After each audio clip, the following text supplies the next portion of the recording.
আজকে আমরা জানবো লিভার আমাদের শরীরে কি কি কাজ করে, কেন লিভারকে গুরুত্বপূর্ণ অঙ্গ বলে, যেটাকে মেডিকেলের ভাষায় বলে ভাইটাল অর্গান। লিভার আমাদের শরীরে বাইল বা পিত্তরস তৈরি করে, আর এই পিত্তরস আমাদের শরীরের ডাইজেশন অর্থাৎ খাবার হজম করতে সহযোগিতা করে।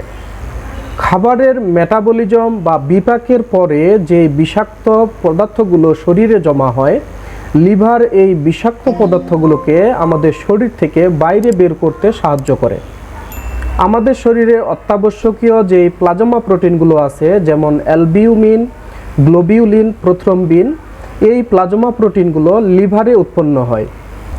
আর এই প্লাজমা প্রোটিনগুলো পরিবহন, সুরক্ষা, তরলের ভারসাম্য নিয়ন্ত্রণ এবং আমাদের শরীরকে প্রতিরক্ষা দান করে। লিভার আমাদের শরীরের শক্তির উৎস হিসেবে কাজ করে। লিভার গ্লাইকোজেন, অ্যামাইনো অ্যাসিড এবং লিপিড থেকে গ্লুকোজ তৈরি করে, আর এই গ্লুকোজ শক্তির যোগান দেয়। কিছু কিছু ভিটামিন আমাদের লিভারে সঞ্চিত থাকে, যেমন vitamin A, D, E, vitamin K.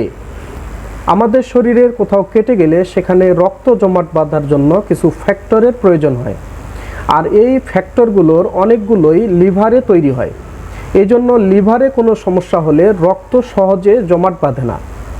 তাহলে প্রিয় দর্শক, বুঝতেই পারছেন লিভার আমাদের শরীরের কি কি গুরুত্বপূর্ণ কাজ করে, আর এই লিভার নষ্ট হচ্ছে কিনা এবং প্রাকৃতিকভাবে লিভার কিভাবে আপনি সুরক্ষা রাখবেন, এই বিষয়গুলো নিয়ে অন্য একটি ভিডিওতে কথা বলবো ইনশাল্লাহ।